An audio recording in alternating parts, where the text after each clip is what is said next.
মন ভাঙ্গে না মসজিদ ভাঙ্গে, ভাঙ্গে আমার আল্লাহর ঘর, ভাঙ্গে আমার আল্লাহর ঘর। মন মন্দিরে আল্লাহর বাড়ি, ব্যথা দিস না তার ভিতর। কথা বলেন ঠিক কিনা? আরে মন ভাঙ্গে না মসজিদ ভাঙ্গে, ভাঙ্গে আমার আল্লাহর ঘর, ভাঙ্গে আমার আল্লাহর ঘর। মন মন্দিরে আল্লাহর বাড়ি, ব্যথা দিস না তার ভিতর। তুমি পরশ আমি লোহা, ও দয়াল দেখিবারে পাই। ওরে পরশের কিরণে লোহা স্বর্ণ দেও বানাই গো মুর্শিদ, এই ভিক্ষা চাই তোমার প্রেমাগুনে আমায় পুইরা করো সাই। আল্লাহু আকবার বলেন। আমার বাবাজিরা বন্ধুরা, একটু মনোযোগ দিয়ে কথাগুলা বোঝার চেষ্টা করবেন। কেমন মামার কেমন বাগিনা সৈয়দ আহমেদ কবির রেফাই শাহজালাল মুজাররদি আমরি রহমাতুল্লাহ আলাইহির মামা, যার জীবনে একটা দিন তাহাজ্জুদ কাজা করেন নাই, একটা ওয়াক্তের নামাজ দূরের কথা, একটা ওয়াক্ত তাহাজ্জুদ তিনি জীবনে কোনোদিন কাজা করেন নাই। আল্লাহু আকবার। আর আমরা দেশের তারা তো এরা তো ওয়াক্তের নামাজ সহ তাহাজ্জুদ একদম কায়েমে। হ্যাঁ, আমরা তো প্রতিদিনই তাহাজ্জুদ পড়ি সবাই, নাকি?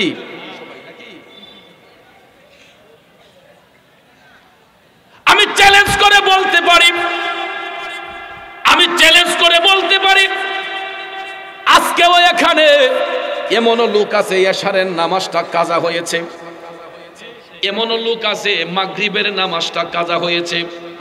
কথা বলেন না, রাগ করছেন?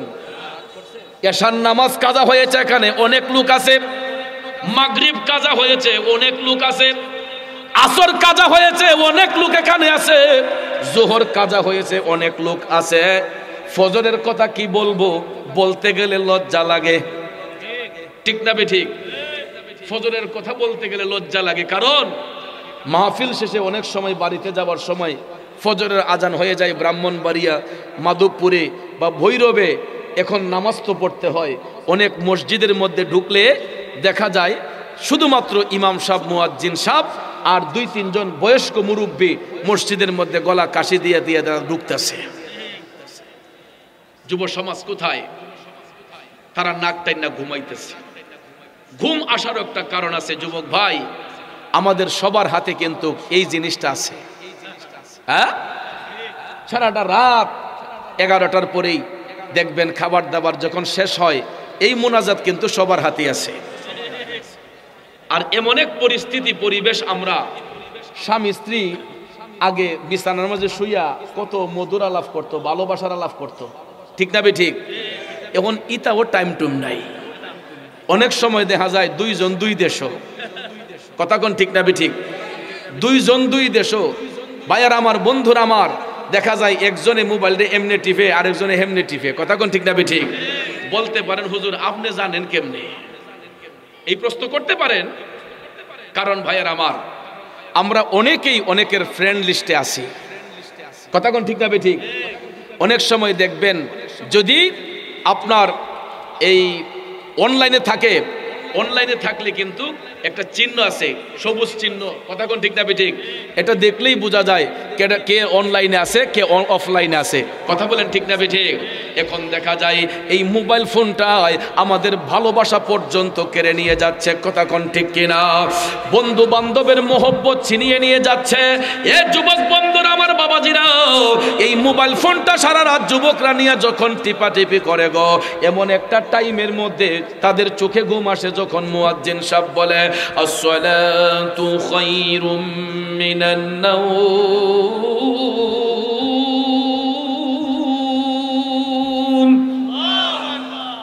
এই কথাটার মাঝে মজা আছে না নাই? এই কথা দিয়ে কি কাউকে গালি দেওয়া হচ্ছে? কারো সম্পদ হরণের কথা বলা হচ্ছে? এই কথা দিয়ে মুয়াজ্জিন সাহেব বলছেন ঘুম থেকে নামাজ ভালো।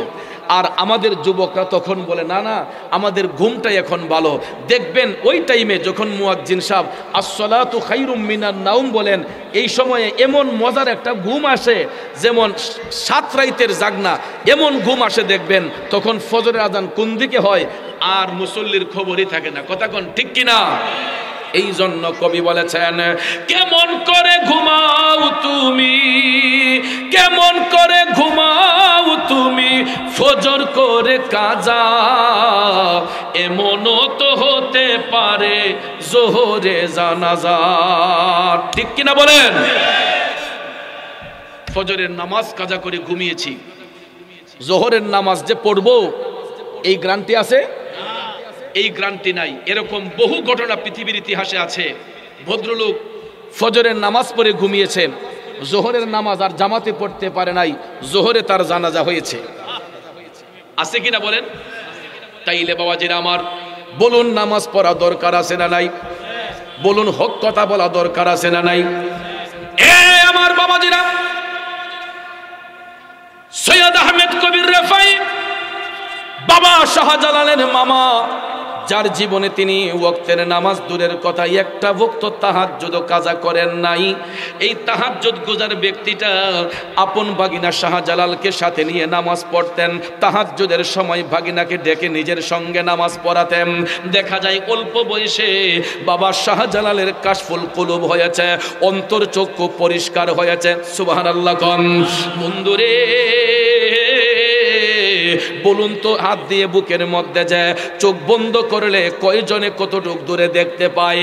কিন্তু আল্লাহর ওলি যারা হয়, আল্লাহর বন্ধু যারা হয়, তারা কাশফুল কুলুবের মাধ্যমে আল্লাহর আরশ পর্যন্ত দেখা সম্ভব হয়। মোবাইল ফোনটা আছে না, এটা নতুন যখন থাকে তখন দেখবেন এটা খুব সুন্দর কাজ করে, তখন এটা ফ্রেশ থাকে, একদম পরিষ্কার থাকে, ভাইরাস মুক্ত থাকে। এটা যখন আপনি ব্যবহার করা শুরু করবেন তখন দেখবেন আস্তে আস্তে আস্তে আস্তে এটার মধ্যে ভাইরাস জমে না? অনেক সময় দেখবেন এটার মধ্যে ভাইরাস জমে, তখন এটাকে ফরওয়ার্ড করতে হয়, আর না হলে ফ্লাশ দিতে হয়। অনেক সময় মোবাইল কম্পিউটারে ঢুকিয়ে এটার ভাইরাসকে নির্মূল করতে হয়। ঠিক না বেঠিক? তো আমার কথা হলো, এই সফটওয়্যারের আবিষ্কার হলো কয়দিন হয়েছে? হোয়াটসঅ্যাপ বলেন, ইমো বলেন, গুগল বলেন, কয়দিন হলো এই সফটওয়্যার আবিষ্কার হয়েছে? আমার ভাইয়েরা, পৃথিবীর সমস্ত সফটওয়্যার তৈরি করার আগে আমার আল্লাহ একটা সফটওয়্যার তৈরি করে এটা সৃষ্টি করে দিয়েছেন প্রত্যেকটা মানুষের বাম স্তনের 2 আঙ্গুল নিচে। এটাকে বলা হয় লতিফায়ে কালব। কি বলা হয়? লতিফায়ে কালব। এটা জন্মের পরে আয়নার মতো পরিষ্কার থাকে, জন্মের পরে আয়নার মতো পরিষ্কার থাকে। কিন্তু মানুষ যখন সাবালক হয়ে যায় তখন আমাদের 3 ধরনের নফসানিয়ত আছে। এরই মধ্যে একটা নফসের নাম হচ্ছে নফসে আম্মারা। শয়তানের ধোঁকায় পড়িয়া মানুষ যখন পাপের কাজে নিমজ্জিত হয়, পাপ করতে করতে গো এই আয়নার মতো পরিষ্কার কালবটা টিক্কার মতো কালো হয়ে যায়। তখন ভাইয়ার আমার, ওই কালব যখন অন্ধকার হইয়া যায়, আপনি যতই অনয় বিনয় করেন না কেন, কালব যদি জিন্দা না হয় ওই মানুষের দিলটা নরম হয় না।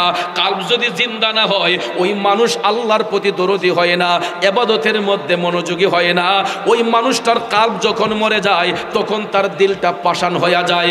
দিল যখন পাষাণ হইয়া যায় তখন একটা মানুষ আর একটা মানুষরে খুন করতে দ্বিধা করে না, মানুষ মানুষকে ঠকাইতে দ্বিধা করে না, মানুষ মানুষকে ওজনে কম দিতে দ্বিধা করে না। ঠিক নিও, আত্মা শুদ্ধ নয়, আত্মার মধ্যে ময়লা। কিছু কিছু দেখেন না নামাজি আছে, নামাজ পইরা দেখবেন কপালে কালো দাগ, এরপরে দেখবেন জিনিসের মাঝে বেজাল করে। আসেনি? সকালবেলা মানুষ দেখানোর জন্য ফজরের নামাজ পইরা, বিশেষ করে গ্রাম অঞ্চলে দেখবেন কিছু কিছু ইমানদার আছে, এরা গাই দহন কইরা দুধটা যায় বাজারে বিক্রি করার জন্য। যখন দেখছে দুধটা একটু ঘন, কয় নারী রইতো না, একটু পানি মিশাই দিই। দেখবেন আধা লিটার পানি 3 কেজি দুধের মধ্যে মিশাই দিছে, দিয়া সাইরা এটারে 3.5 লিটার বানাইছে। এরপরে হজিরুমালটা মাথা দিয়া দেখবেন বালতিটা লইয়া যাইতাছে, আর সুবহানাল্লাহ আলহামদুলিল্লাহ। আসেনি? রাস্তা দিয়ে হাঁটলে তো মানুষে মনে করে ফেরেশতা। হ্যাঁ, রাস্তা দিয়ে হাঁটলে তো মানুষে মনে করে আরে সব নামাজি মানুষও ফজরের নামাজটা পড়াইছে, কিন্তু মুখে আল্লাহর জিকির, অন্তরের মধ্যে শয়তানি। যদি মুখে আল্লাহর জিকির থাকে তাইলে আল্লাহর নিয়ামত দুধের মধ্যে পানি মিশাইবেন কেন? মুখে যদি আল্লাহর জিকির থাকে তরকারির মাঝে বিষ মিশাইবেন কেন? খাবারের জিনিস এটা আল্লাহর দেওয়া নিয়ামত, এটার মধ্যে মানুষ কেন কিয়ামত করবে? রাগ করছে? আল হাক্কু মুররুন, সত্য কথা তিতা লাগে, কিন্তু সত্যটা বলতে হয়, ঠিক না বে ঠিক? যারা পান খায়, আমাদের সব হচ্ছে পান খায়, পানের মাঝে যখন ফরমালি মেরে দেয়, পান কিন্তু এটা আল্লাহর সৃষ্টি একটা জিনিস, কথা কোন ঠিক না? এটা ভিটামিন সি, এটা ক্ষতি নাই, শুধু পান, কিন্তু ইটার মাঝে বিষ মিশাইয়া এরপরে আরো তো মিশায় ওই যে খয়ার ময়ার যে জর্দা মর্দা, এটা তো ক্ষতি, অনেক ক্ষতি, লাঞ্চে দাগ পড়ে যায়, এগুলা ক্ষতি, এগুলো আমরা আলাদা মিশ্রিত করে ইডিরে নষ্ট করে ফেলি, কথা কোন ঠিক না বে ঠিক? ভাইয়ের আমার, বন্ধুরা আমার, গভীর মনোযোগ, আমার কথার উদ্দেশ্য হলো মুখে আল্লাহর জিকির, অন্তরের মধ্যে শয়তানি থাকবে কেন? নামাজ পড়বো আল্লাহকে খুশি করার জন্য, ভিতরে শয়তানি থাকবে কেন? তাইলে এটা কিসের নামাজ, এটা কিসের ইবাদত? ইবাদত করতে হবে আত্মাটা শুদ্ধ করে আমার আল্লাহ রাসূলকে খুশি করার জন্য, ঠিক না বেঠে? বাবাজিরা আমার, বন্ধুরা আমার, তাইলে বাবা শাহজালাল এমন একজনের সংস্পর্শে ছিলেন যিনি আপন মামা সৈয়দ আহমেদ কবির রেফাই, যার জীবনে কোনোদিন একটা ওয়াক্ত তাহাজ্জুদ কাজা হয় নাই, ওই মামার স্নেহধন্যে বাবা শাহজালাল মুজাররদি আমনি রহমাতুল্লাহ আলাইহি যখন ইবাদত করতেন, হঠাৎ একদিন মামা ভাগনা এশারের নামাজ পড়া যখন ঘুমাইলেন, ঘুমের ঘরে বাবা শাহজালাল স্বপ্নে দেখে গো আমার মদিনার কামলিওয়ালা নবী বাবা শাহজালালের স্বপ্নের ঘরে আইসা হাজির হইয়া গেছে। আরো জোরে জোরে কন্যা সুবহানাল্লাহ। আরে নবীর দিদার যাদের নসিব হয়েছে, নিশ্চিত জান্নাতি তারা হয়েছে, ঠিক কিনা আমার ভাইয়েরা, বন্ধুরা? বাবা শাহজালাল স্বপ্নের ঘরে আমার নবীর দিদার পাইছে গো। আল্লাহর হাবিব সাল্লাল্লাহু আলাইহি ওয়াসাল্লাম দিদার করে বলতেছেন, শাহজালাল তুমি আর এখানে নয়, তুমি ভারতবর্ষে চলে যাইবা দ্বীনের খেদমত করার জন্য। এই আদেশ পাওয়ার সঙ্গে সঙ্গে বাবা শাহজালাল স্বপ্ন থেকে জাগ্রত হইয়া দেখলেন চেহারাটা নূরে জ্বলজ্বল করতেছে। তিনি স্বপ্ন থেকে জাগ্রত হয়ে আশ্চর্য হয়ে গেলেন যে দয়াল নবী আমাকে এই পরামর্শ দিয়েছেন ভারতবর্ষে দ্বীনের কাজ করার জন্য, এটা তো অবশ্যই পালন করতে হয়। ফজরের আজান যখন হলো, সৈয়দ আহমেদ কবির রেফাই ঘুম থেকে উঠলেন, মামা বাগনা মিলে নামাজ পড়ে বাবা শাহজালাল বললেন, মামা আমি একটা স্বপ্ন দেখেছি, আপনাকে স্বপ্নটা বলতে চাই। সৈয়দ আহমেদ কবির রেফাই বলতেছেন, আমিও তো স্বপ্ন দেখেছি, আমার স্বপ্নটা তো তোমাকে বলতে চাই। সুবহানাল্লাহ কন্যা। এখন দেখা যায় মামা যেই স্বপ্ন দেখছে বাগিনাও এই স্বপ্ন। সৈয়দ আহমেদ কবির রেফাই স্বপ্নে দেখতেছেন মদিনার কামলিওয়ালা নবী, মায়ার নবী, দয়ার নবী বলতেছেন, হে আহমেদ কবির তোমার বাগিনা শাহজালালকে তুমি ভারতবর্ষে পাঠাইয়া দাও। তখন শাহজালাল মুজাররদি আমনি রহমাতুল্লাহ আলাইহি এই কথা শুইনা তিনি বলতেছেন, মামা আমারও তো গত রাতে দয়াল নবী দিদার করে বলতেছেন যে আমি ভারতবর্ষে দ্বীনের খেদমত করার জন্য। এখন সৈয়দ আহমেদ কবির বললেন, তুমি তৈরি হইয়া যাও, তুমি তৈরি হইয়া যাও, এখনই তোমাকে ভারতবর্ষের দিকে যেতে হবে। তখন শাহজালাল মুজাররদি আমনি রহমাতুল্লাহ আলাইহি তৈরি হলেন, রেডি হলেন। হওয়ার পরে তিনি মামাকে বলতেছেন, মামা আমি তো সেখানে কাউকে চিনি না, আমি কোথায় যাব, আমি কেমনে যাব, ওইখানে তো আমি কাউকে চিনি না। আপনাদের কি খারাপ লাগতেছে? আসলে বাবাজি শ্রোতার আকর্ষণে বক্তার বক্তব্য, আমি যতই চিল্লাচিল্লি করি আপনাদের মনোযোগ যদি আমার দিকে না থাকে, আপনারা সকালে বলবেন চৌধুরী সাহেব শাহজালাল সাহেবের ওয়াজ কি তাহলে করলো, বুঝলাম না। এই জন্য যেহেতু কষ্ট করে আসলেনি, একটু মনোযোগ দিয়ে বসেন, কারণ মাহফিল তো মারামারির জায়গা না, মাহফিল ঝগড়াঝাটির জায়গা না, মাহফিল হচ্ছে হেদায়েতের জায়গা। কথা কোন ঠিক কিনা? তো বক্তার বক্তব্য শ্রুতি মাধুর্য হয়, শ্রোতার আকর্ষণ যখন থাকে তখন সাউন্ডের মাধ্যমে বক্তার বক্তব্যটা শ্রুতি মাধুর্য হয়, ঠিক কিনা? এই মাহফিলে আমি গত বছর আসছিলাম, আল্লাহ পাক এই বছর আমার কবুল করছে। এই মাহফিলটা একটা কবুলিয়ত মাহফিল, বরকতময় মাহফিল। কেন জানেন?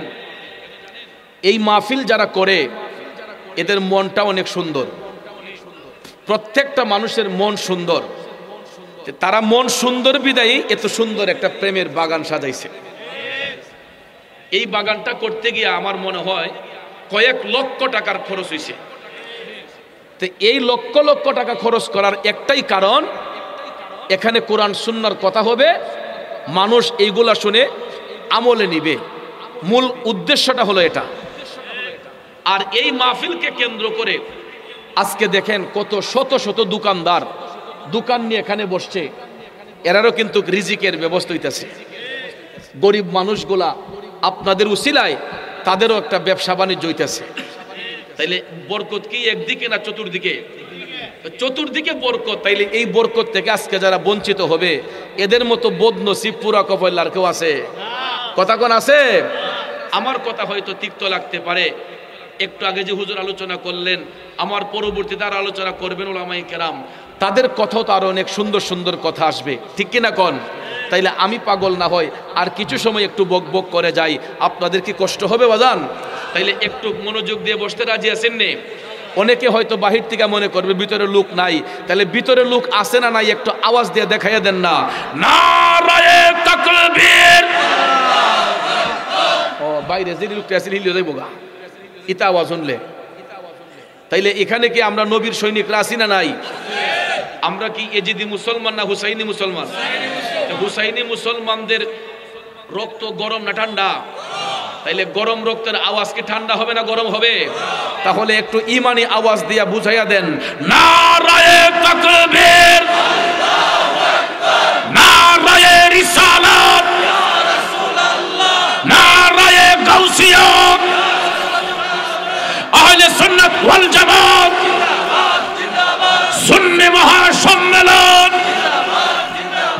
নবী আছেন যেখানে, নবী নাই যেখানে, ওলি আল্লাহ যেখানে, মিলাদ কিয়াম যেখানে, কোরআন সুন্নাহর আলো, কোরআন সুন্নাহর আলো। কষ্ট হইছে? রাগ করছেন? দেখছেন নি এই আওয়াজের গুণ আছে নি? মানুষগুলো দইরা দইরা আইতাছে, ভাবতাছে না জানি কি তো হইতাছে। কথা কোন ঠিক না বেঠে? একটু দুরূদ শরীফ পড়েন, আল্লাহুম্মা সাল্লি আলা সাইয়্যিদিনা মুহাম্মাদ, আল্লাহুম্মা সাল্লি আলা সাইয়্যিদিনা মুহাম্মাদ, নাবিয়ানা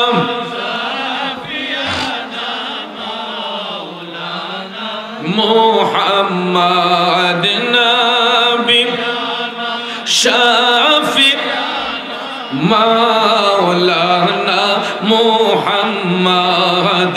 এমন নবীজির উম্মত আমরা, যেই নবীর নাই তুলনা। এমন নবীজির উম্মত আমরা, যেই নবীর নাই তুলনা। হায়রে যাহার উপর দুরূদ বেজেন দয়াল প্রভু রাব্বানা। আল্লাহ মাশাআল্লাহ। সাইয়্যিদিনা মুহাম্মাদ, নবী শাফি মুহাম্মাদ, নবী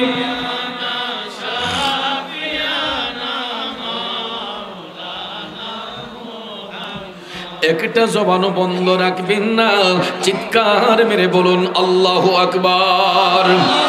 জগতের বন্ধুরা রে,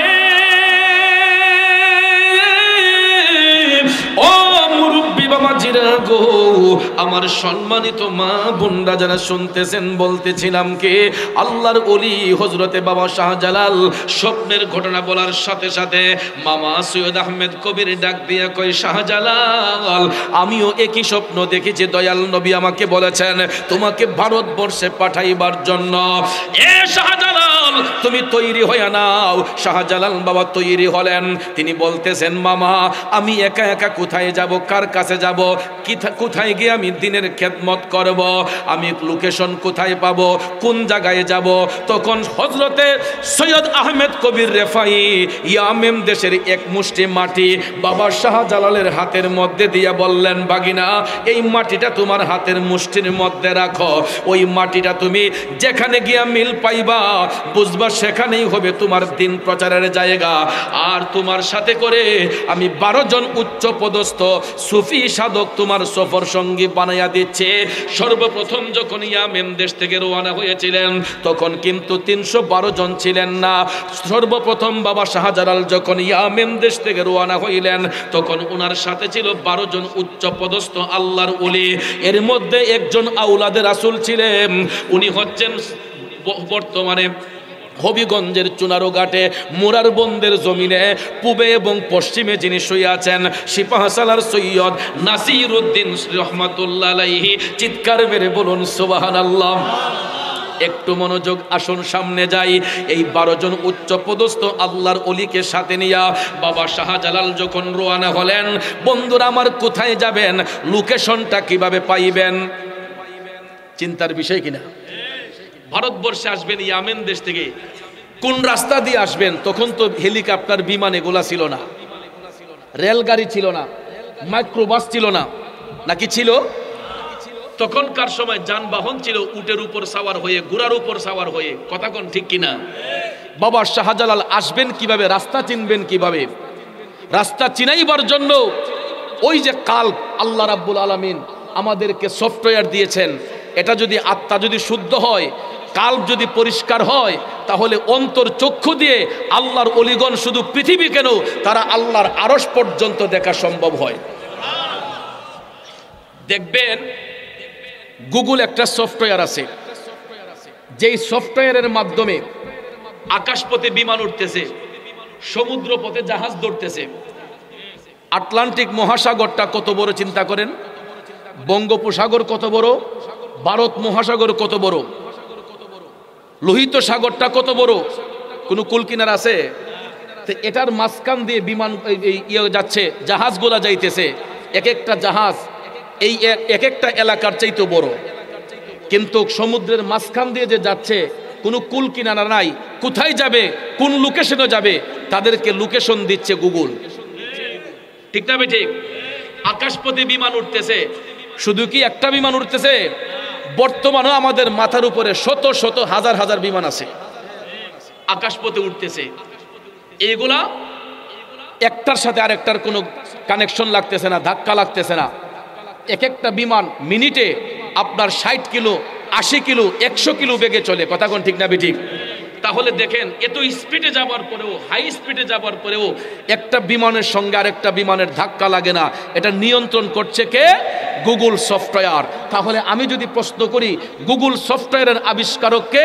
গুগল সফটওয়্যারের আবিষ্কারক একটা সাধারণ মানুষ। কথা কোন ঠিক কিনা? যিনি বিজ্ঞান রিসার্চ করে, কোরআন সুন্নাহকে রিসার্চ করে, বিজ্ঞান নিয়ে গবেষণা করে একজন বিজ্ঞানী গুগল সফটওয়্যারের আবিষ্কার করেছেন, যা দ্বারা বর্তমানে সারা বিশ্ব ভ্রমণ করা সম্ভব হয়। আপনাদের এই বীরশ্রেষ্ঠ মতিউরনগরে আমি হবিগঞ্জ থেকে আসলে আমি একটা লোককে জিজ্ঞাসা করতে হবে না, জাস্ট আমি যখন রায়পুর উপজেলা বীরশ্রেষ্ঠ মতিউরনগর লিখে যখন গুগলে চার্জ দেব, আমাকে রাস্তাটা পর্যন্ত গুগল দেখাই দিতেছে, কোন জায়গায় জাম আছে, কোন জায়গায় আপনার ভিড় আছে, কোন জায়গায় যাইতে কতটুকু সময় লাগবে, ঘন্টা মিনিটটা পর্যন্ত গুগল আমাকে বলে দিচ্ছে। ঠিক না বে ঠিক? তাহলে আপনারা বলেন গুগল সফটওয়্যারের আবিষ্কারক একজন সাধারণ বিজ্ঞানীর দাম বেশি নাকি একজন আল্লাহর ওলির ইমানি শক্তি বেশি? বাবাজিরা আমার, বন্ধুরা আমার, এই বিজ্ঞানীরা গুগল সফটওয়্যারের আবিষ্কারক এক দেশ থেকে আরেক দেশের যোগাযোগের জন্য জায়গায় জায়গায় টাওয়ার ফিট করেছে। টাওয়ার আছে না? বাংলা লিঙ্ক টাওয়ার, রবি টাওয়ার, গ্রামীণের টাওয়ার, টাওয়ার যদি না থাকে সিমে কোনো কাজ করব, মোবাইল ফোনে কোনো কাজ করব, তাহলে এটার যোগাযোগ হচ্ছে কার সাথে? টাওয়ারের সঙ্গে। কথা কোন ঠিক কিনা? একটা টাওয়ার থেকে আরেকটা টাওয়ারের সাথে যোগাযোগ, একটা টাওয়ারের থেকে আরেকটা টাওয়ারের সাথে যোগাযোগ। কথা কোন ঠিক কিনা? আমাদের একজন অতিথি আসছেন নাকি, আজকের প্রধান অতিথি। নারায়ে তাকবীর, নারায়ে রিসালাত। প্রধান অতিথির আগমন, প্রধান অতিথির আগমন। নারায়ে তাকবীর, নারায়ে রিসালাত। সর্বপ্রথম হযরতে বাবা শাহজালাল 12 জন উচ্চ পদস্থ আল্লাহর ওলিদেরকে সাথে নিয়া, যারা পাণ্ডিত্যের অধিকারী ছিলেন, এরই মধ্যে একজন ছিলেন নবীর বংশের আউলাদ রাসূল, যিনি হবিগঞ্জের চুনারুঘাটে মুরার বন্দের জমিনে পূর্বে এবং পশ্চিমে যার রওজা, উনি হচ্ছেন সিপাহসালার সৈয়দ নাসিরউদ্দিন রহমাতুল্লাহ আলাইহি, যার উসিলায় এই বাংলার জমিনে সর্বপ্রথম বড় গলায় আজান হয়েছে। মুসলমানদের বাক স্বাধীনতা ছিল না, মুসলমানদের বাক স্বাধীনতা ছিল না। মুসলমানরা তাদের অনুশাসনগুলা নির্বিচারে নীরবে নিস্তব্ধে করতে হতো, তারা ওপেনলি আজান দিতে পারত না। এখনো বিশ্বের অনেক দেশে মুসলমানরা প্রকাশ্যে জুড়ে কণ্ঠে আজান দিতে পারে না। অনেক দেশ আছে, অনেক ইহুদি খ্রিস্টানদের দেশ আছে, এখন পর্যন্ত আজান প্রকাশ্যে দেওয়া যায় না। এরকমভাবে এই ভারত উপমহাদেশে আল্লাহর ওলিগণের আগমনের পূর্বে তখন হিন্দু রাজাদের অত্যাচারে মুসলমানদের বাক স্বাধীনতা ছিল না। এই দেশের মধ্যে সর্বপ্রথম যিনি বড় গলায় আজান দিয়েছিলেন, সুরমা নদীর তীরবর্তী স্থানে দাঁড়িয়ে, উনি হচ্ছেন শাহজালাল রহমাতুল্লাহ আলাইহির সফর সঙ্গী আউলাদে রাসূল সৈয়দ নাসিরউদ্দিন রহমাতুল্লাহ আলাইহি, যিনি প্রকাশ্যে ওপেনলি খোলা আকাশের নিচে দাঁড়িয়ে কেবলামুখী হয়ে আল্লাহু আকবার ধ্বনি দিয়েছিলেন। ভাইয়ার আমার, বন্ধুরা আমার, দেখেন, অস্ত্র হাতে নিয়ে জিহাদ করতে হয় না, বোমা হাতে নিয়ে জিহাদ করতে হয় না, এইগুলা করে জঙ্গিরা আর আল্লাহর ওলিগণ ঈমানি শক্তিতে বলিয়ান হয়ে তাদের জবান থেকে যখন আল্লাহু আকবার ধ্বনি দিয়েছেন, তখন বড় বড় প্রাচীরগুলা ধসে পড়ে যেত। জোরে বলেন না আল্লাহু আকবার। সবাই মিলে বলুন আল্লাহু আকবার। জোরে বলুন ইয়া রাসূলুল্লাহ। এই শব্দগুলো শুনলে শয়তান দূর থাকে। কথা কোন ঠিক কিনা? আল্লাহর রহমত বর্ষণ হতে থাকে। এই জন্য ভাইয়ার আমার, আমাদের দেশের মধ্যে আমরা যখন তাকবীর দেই, নারায়ে তাকবীর, আল্লাহু আকবার, সাথে সাথে আমরা নবীজির মহব্বতে বলি নারায়ে রিসালাত, ইয়া রাসূলুল্লাহ। কেন? এটা আল্লাহ পাক শিখিয়েছেন। কারণ আল্লাহ কোরআনে বলেছেন আতিউল্লাহ ওয়া আতিউর রাসূল। যখন আমি আল্লাহর ইত্তেবা করবা, সাথে সাথে আমার হাবিবের ইত্তেবা করবা। এখন কোরআন যদি কেউ না মানে, তাহলে তাকে কি মুমিন বলবেন না মুনাফিক বলবেন? সে মুশরিক হয়ে যাবে। কিন্তু আমাদের দেশের মধ্যে আমরা দেখতে পাই কিছু কিছু দাড়ি টুপি জুব্বাওয়ালা লোক, তারা বলে রিসালতের স্লোগান নাকি ফালতু স্লোগান। এই কথাটা যেই ভদ্রলোক বলতে পারে, তাকে তো মুমিন বলা যায় না। ঠিক না ঠিক? কারণ আমরা সবাই নবীর মাধ্যমে এই দেশকে, আমরা এই পৃথিবী সুন্দর হয়েছে। যেই নবী না আসলে আসমান জমিন চন্দ্র সূর্য কিছুই সুন্দর হতো না। ওই নবীর মহব্বত অন্তরে রাখা, এটা ইমানদারদের কাজ। কথা কোন ঠিক কিনা? আর ওই শিক্ষা দিয়েছেন স্বয়ং রব্বুল আলামিন। আল্লাহ তাআলা বলেছেন আতিউল্লাহ ওয়া আতিউর রাসূল। অন্য এক জায়গায় আল্লাহ বলেছেন ওয়ামাই ইউতির রাসূলা ফাকাদ আতা আল্লাহ, যে আমার রাসূলের ইত্তেবা করলো সেই মূলত আমি আল্লাহর ইত্তেবা করলো। এটা তো আমার কথা নয়, কোরআনের কথা। আল্লাহ পাক বলেছেন সূরা ইয়াতে ৫ম পারা সূরা নিসায়, আল্লাহ বলেন ওয়ামাই ইউতির রাসূলা ফাকাদ আতা আল্লাহ, যে আমার রাসূলের ইত্তেবা করলো সেই আমি আল্লাহর ইত্তেবা করলো। আল্লাহ বলেন আতিউল্লাহ ওয়া আতিউর রাসূল, যারা আমি আল্লাহর ইত্তেবা করবে, সাথে সাথে তারা আমার হাবিবের ইত্তেবা করবে। এটা হলো মুমিনদের কাজ। কথা ঠিক কিনা? ভাইয়েরা আমার, বন্ধুরা আমার, এই জন্য আল্লাহর ওলিগণ আল্লাহর ইবাদত করতেন। নবীজির দুরূদ শরীফের মাধ্যমে তারা ইবাদত করতেন। আল্লাহ নবীর জিকির তাদের মুখের মধ্যে জারি থাকতো। শাহজালাল মুজাররদ ইয়ামানি রহমাতুল্লাহ আলাইহি, তিনি যখন ইয়ামেম দেশ থেকে রওনা হইলেন, উনি লোকেশন পাইলেন কিভাবে? আপন কালবের মধ্যে যখন দৃষ্টি দিতেন, তখন এক জায়গা থেকে আরেক জায়গায় আল্লাহর ওলিগণ বিচরণ করতেন। যেমন হিন্দুস্তানের রাজা হযরতে আতে রাসূল খাজা গরিবে নওয়াজ মঈনুদ্দিন চিশতি রহমাতুল্লাহ আলাইহি, যিনি ভারতবর্ষ অবস্থান করেছিলেন, যার অত্যাচারে সেখানে মুসলমানরা কোনো কাজ করত না, রাজা পিতৃরাজ, সেই রাজা পিতৃরাজকে পরাজিত করেছেন খাজা আজমিরি মঈনুদ্দিন চিশতি রহমাতুল্লাহ আলাইহি। উনি খাজা খাজা গরিবে নওয়াজ শাহজালাল রহমাতুল্লাহ আলাইহিকে তিনি লোকেশন দিলেন যে আপনি আসেন। তখন হিন্দুস্তানের মধ্যে বাবা শাহজালাল অবস্থান করলেন। সেখানে আইসা খাজা গরিবে নওয়াজের সঙ্গে সাক্ষাৎ হলো। সেখানেও মাটির মিল পাওয়া যায় না, যেই মাটি তার হাতের মুষ্টিতে ছিল। খাজা গরিবে নওয়াজের সঙ্গে সাক্ষাৎ করার পরে খাজা গরিবে নওয়াজ বলতেছেন, এখানে পিতৃরাজকে পরাজিত করার জন্য আমি যথেষ্ট, আপনি শ্রীহট্ট অভিমুখে রওনা হন। তখন সিলেটের পূর্ব নাম ছিল শ্রীহট্ট। নাম কি ছিল? শ্রীহট্ট। শ্রীহট্ট মানে গন্ডগোলের স্থান। শ্রীহট্ট, হট্ট শব্দের অর্থ কি? গন্ডগোল। শ্রীহট্ট অভিমুখে চলে যান। সেখানে আমাদের একজন মুসলিম আওলাদ রসুল যিনি সৈয়দ বুরহানুদ্দিন রহমাতুল্লাহ আলাইহি সুরমা নদীর পারে সিলেট উপশহরের রাস্তা দিয়ে হাতের একটু ডান পাশে গেলেই দেখবেন বুরহানুদ্দিন রহমাতুল্লাহ আলাইহি উনার সুসন্তান, কলিজার টুকরা সন্তান গুলজারে আলম, মাত্র 6 মাসের একটা শিশু সন্তান। কয় মাসের? আকিকা দিয়েছিলেন, কোরবানি করেছিলেন। আকিকার পশুর গোশতটা রাজা গোরগোবিন্দের বাড়ির ফটকের সামনে, গেটের সামনে পড়েছিল, যেই কারণে বাবার চোখের সামনে সন্তানটাকে গলা কেটে জবাই করেছে সেই রাজা গোরগোবিন্দ। নাউজুবিল্লাহ বলবেন না? এই বাংলাদেশের মধ্যে মুসলিমদের মধ্যে প্রথম শহীদ মুসলমান হলেন শিশু গুলজারে আলম। আপনারা সিলেটে গেলে ওনার জিয়ারত করে আসবেন। তো বাবা শাহজালালকে খাজা গরিবে নওয়াজ বললেন, আপনি শ্রীহট্ট অভিমুখে চলে যান। তিনি যখন আসতে আসতে শুরু করলেন, তখন বুরহানুদ্দিন রহমাতুল্লাহ আলাইহিকে মুরাকাবার মাধ্যমে তিনি পাইলেন। উনি লোকেশন দেওয়ার পরে সুরমা নদীর পারে আসার পরে দেখা যায় মাটির মিল সেখানে পাওয়া যায় না। সুরমা নদীর পারে আসার পরে ওনার সাথে একজন সফর সঙ্গী ছিলেন, যিনি হচ্ছেন চাশনিপীর রহমাতুল্লাহ আলাইহি। আপনারা দেখবেন চাশনিপীর মাজার শরীফ শাহজালাল মুজাররদ ইয়ামুর রহমাতুল্লাহ আলাইহি জিয়ারত করে বের হয়ে হাতের বাম পাশে জিন্দা বাজারের একটু সামনে গিয়ে আপনার শাহপুরান রোডে আরেকটু হাতের বাম পাশে গিয়ে দেখবেন অনেক উঁচু জায়গায় চাশনিপীর রহমাতুল্লাহ আলাইহি। এখন চাশনিপীর নাম হলো কেন?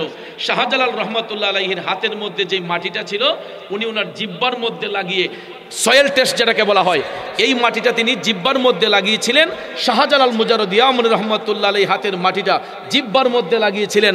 তখন তিনি বলেছিলেন, হুজুর মাটির মিল পাওয়া গেছে, আপনার হাতের মুষ্টির মাটি আর এই মাটির একই টেস্ট, একই স্বাদ। জোরে কন্যা সুবহানাল্লাহ। তখন 360 আউলিয়ার বিশাল কাফেলা নিয়ে শাহজালাল মুজাররদ ইয়ামুর রহমাতুল্লাহ আলাইহি সুরমা নদীর তীরবর্তী স্থানে অবস্থান করলেন। নদী পার হতে পারছেন না। ওই পারে হলো গোরগোবিন্দের সেই আস্তানা, গোরগোবিন্দের বাড়ি। ভাইয়ার আমার, নদীর ঘাটের মাঝিগুলা তাদের এই বিশাল কাফেলা দেখে চলে গেছে রাজা গোরগোবিন্দের কাছে, গিয়ে বলতেছে, রাজা মশাই, মুসলিমদের বিরাট এক কাফেলা নদীর পারে অবস্থান করছে, এরা যেই কোনো মুহূর্তে আমাদের মোকাবেলা করতে পারে। রাজা গোরগোবিন্দ নদীর ঘাটের মাঝিদেরকে বলল, তোমাদের মধ্যে কেউ যদি মুসলিমদের কাফেলার একজনকে পার করে, তাকে নদীর পারে জীবন্ত কবর দেওয়া হবে। নাউজুবিল্লাহ বলেন। একটা নদীর ঘাটের মাঝিও পার করতে চায় না। এমন সময় আসরের আজানের সময় হলো। আসরের আজান সময় যখন হলো, শাহজালাল মুজাররদ ইয়ামুর রহমাতুল্লাহ আলাইহি অনুমতি প্রদান করলেন সৈয়দ নাসিরউদ্দিন সিপাহসালাহ রহমাতুল্লাহ আলাইহিকে, যে ও নবীর বংশের আওলাদ, ও আওলাদ রাসূল, আপনার কণ্ঠে আজানের ধ্বনিটা প্রচার করেন। সর্বপ্রথম সুরমা নদীর তীরবর্তী স্থানে দাঁড়াইয়া বড় গলায় ওপেন খোলা আকাশের নিচে কেবলামুখী হইয়া আল্লাহু আকবার ধ্বনি দিয়েছিলেন সৈয়দ নাসিরউদ্দিন সিপাহসালাহ রহমাতুল্লাহ আলাইহি। ওনার জবান দিয়ে যখন তিনি বললেন, আল্লাহু আকবার, আল্লাহু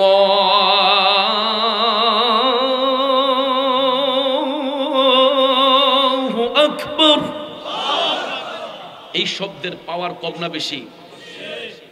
আল্লাহু আকবার শব্দটা বলতে দেরি হয়েছে। রাজা গোরগোবিন্দের দেয়ালের মেন ফটক যেটা, এই ফটকটা ঠাস করে ধসে পড়তে দেরি করে নাই। ভাইয়ারা আমার, সবাই অবাক হয়ে গেল, এত শক্ত প্রাচীর, এত বড় প্রাচীর, এটা কিভাবে ধসে পড়লো? তখন নদীর ঘাটের মাঝে গিয়া রাজা গোরগোবিন্দের কাছে সংবাদ দিল, রাজা মশাই, নদীর পারে দাঁড়াইয়া কারা যেন আল্লাহু আকবার শব্দ দিচ্ছে। কয়, তোমরা যেভাবে এটার প্রতিবাদ করো, কিন্তু ভাইয়ার আমার, নদীর ঘাটের মাঝে আইসা তাদের চেহারার দিকে তাকাইলে এদের মনটা নরম হয়ে যায়। কারণ মুসলমান আল্লাহর ওলিদের চেহারার দিকে তাকাইলেই তাদের মনটা নরম হয়ে যায়। এখন পর্যন্ত দেখবেন কিছু কিছু মানুষ আছে আলগা থেকে একজন আরেকজনের মন্দচারী করে, কিন্তু সামনাসামনি আসলে দেখবেন অনেকে দেখলে মায়া হয়ে যায়। কথা কোন ঠিক না ঠিক? অনেক সময় দেখবেন শত্রুর উপর আক্রোশ থাকে, কিন্তু তারে দেখলে হঠাৎ করে একটা মায়া সৃষ্টি হয়ে যায়। তখন দেখবেন অনেক সময় আমরা কঠিন শত্রুতামি থাকলেও ওই শত্রুকে আমরা ক্ষমা করে দেই। এটাই হলো মনুষ্যত্ব, এটাই হলো বিবেক। কথা বলেন ঠিক কিনা? শাহজালাল মুজাররদি আমনী রহমাতুল্লাহ আলাইহি একটা নদীর ঘাটের মাঝিকেও রিকোয়েস্ট করলেন না, নদী পার হওয়ার জন্য কাউকে রিকোয়েস্ট করেন নাই। উনি নামাজ পড়তেন, যেই নামাজের মুসল্লায় ভাইয়ার আমার বন্ধুরা আমার, কারামতুল আউলিয়া হাক্কুন, আউলিয়াদের কারামত সত্য। আসরের নামাজ পড়ে শাহজালাল মুজাররদি আমনী রহমাতুল্লাহ আলাইহি মুরাকাবা করতেছেন। মুরাকাবা করতে করতে হঠাৎ করে অদৃশ্য থেকে আল্লাহ তাআলা উনাকে ইলমে লাদুনির মাধ্যমে বললেন, শাহজালাল তোমার নামাজের মুসল্লাটা তুমি নদীর মধ্যে বিছিয়ে দাও। যখন তিনি নামাজের মুসল্লা নদীতে বিছিয়ে দিলেন, আমার ভাইয়েরা বন্ধুরা, এটা এমন একটা কাজ করলো আল্লাহর ঐশ্বরিক শক্তিতে, কারামতি শক্তির বলে। নামাজের মুসল্লা যখন বিছাইলেন, একটা নামাজের মুসল্লার ওজন সর্বোচ্চ আধা কেজি থেকে 1 কেজি হতে পারে, এর থেকে তো বেশি নয়। কথা কোন ঠিক না ভাইয়েরা আমার? এটা বিছাইলে পরে একটা মানুষের ওজন কত হবে? যদি নাও হয় তারপরে তো 40 থেকে 45 কেজি হবে, ঠিক না? মোটামুটি একটা স্বাভাবিক মানুষের ওজন এরকম হয়, আরো বেশি হয়, কিছু কমও হয়। তো ভাইয়ার আমার, বন্ধুরা আমার, একটা ধরলাম 40-45 কেজি ওজনের একটা মানুষও যদি একটা নামাজের মুসল্লার মধ্যে পানির উপরে দাঁড়ায়, এটা কি ডুবার কথা না বাসার কথা? অবশ্যই এটা ডুবে যাওয়ার কথা। কিন্তু এটাই হলো আল্লাহর ওলিদের কারামত, যা দেখে দুনিয়ার মানুষগুলা আল্লাহর ওলিদেরকে ভালোবাসতো। আল্লাহর দেওয়া ক্ষমতা বলে, কারামতি শক্তির বলে শাহজালাল মুজাররদি আমনী রহমাতুল্লাহ আলাইহি তিনি যখন নামাজের মুসল্লার মধ্যে উঠলেন, হয়তো এটা আল্লাহ কুদরতিভাবে এটাকে এমন করে হালকা করে দিয়েছেন, এমন ভাবে আল্লাহর ওলির শরীরকে আল্লাহ হালকা করে দিয়েছেন, হয়তো আল্লাহ তাআলা ইচ্ছে করলে একটা মানুষে তুলার মতো পাতলাও করে দিতে পারেন। আল্লাহ চাইলে পারে কি পারে না? কারণ একটা বিমান যদি 1000, 2000, 3000 যাত্রী নিয়ে আকাশপথে পাড়ি দিতে পারে, একজন বিজ্ঞানী গবেষণা করে একটা বিমান দিয়ে 1000, 2000 যাত্রী নিয়ে যদি আকাশপথে উড়া দিতে পারে, আল্লাহর ওলিগণ পানিপথে নামাজের মুসল্লা ব্যবহার করে আল্লাহর দেওয়া ক্ষমতা বলে তারা পার হতে পারে কি পারে না? আর এই সমস্ত কারামত শক্তি আল্লাহ দান করছেন বিদায়ী এদের এই কারামতি শক্তি দেখে বিধর্মীরা ধর্মের প্রতি আকৃষ্ট হয়েছে। কথা বলেন ঠিক কিনা? নদীর ঘাটের মাঝিগুলা যখন দেখলো যে নামাজের মুসল্লা দিয়ে ব্যক্তি পার হয়ে যাচ্ছে, এরা অবাক হয়ে গেল। যখন শাহজালাল নদী পার হইলেন, তখন ভাইয়ার আমার, নদীর ঘাটের মাঝিগুলা অটোমেটিকলি এরা বাবা শাহজালাল মুজাররদি আমনী রহমাতুল্লাহ আলাইহির কাছে গিয়া বলল, হুজুর আপনি তো সাধারণ কোনো ব্যক্তি নয়, যেই লোকটা নামাজের মুসল্লা দিয়ে নদী পার হতে পারে ওই লোক তো সাধারণ ব্যক্তি নয়, আপনি কে, আপনার পরিচয় দেন। তখন তিনি বললেন, আমার নাম শাহজালাল, আমি ইয়ামেন দেশ থেকে সফররত অবস্থায় এখানে কালেমার দাওয়াত প্রচার করতে এসেছি। সুবহানাল্লাহ। তখন হিন্দুরা বলতেছে, হুজুর আপনি আমাদেরকে কালেমা পড়ে মুসলমান বানান।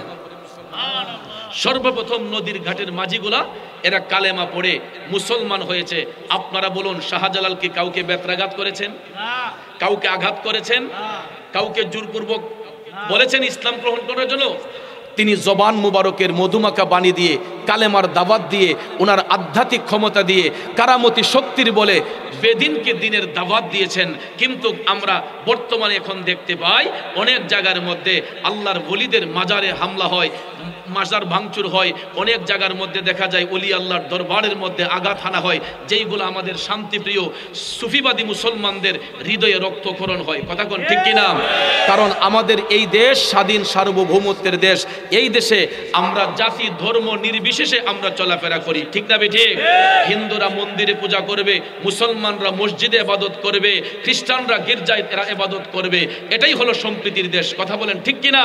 কিন্তু ভাইয়ার আমার, আমাদের মধ্যে বিভাজন সৃষ্টি করার জন্য কিছু কিছু উগ্রবাদী লোক আছে যারা আমাদের শান্তিপ্রিয় মুসলমানদেরকে আতঙ্কের মধ্যে ফেলা দেওয়ার জন্য, আমাদেরকে অশান্ত করার জন্য কিছু উগ্রবাদী লোক আছে।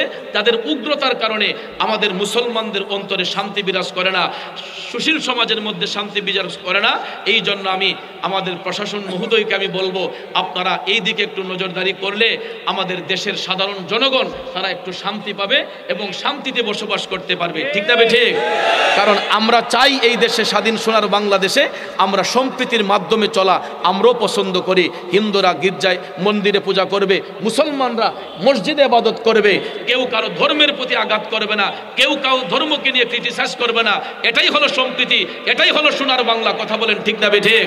আল্লাহ রাব্বুল আলামিন যেন আমাদের এই দেশকে, এই সোনার বাংলাকে সমস্ত উগ্রতা থেকে হেফাজত করেন, জঙ্গিবাদের খপ্পর থেকে আমাদের দেশকে যেন আল্লাহ নিরাপদ রাখেন, হেফাজত করেন। আমরা সবাই বলি আমিন। আর একটু জোরে বলি আমিন। ফেরেশতों की सलामी देने वाले फौज पढ़ती थी सैयदा हजरत माँ आमिना, सुनते थे तो आवाज आती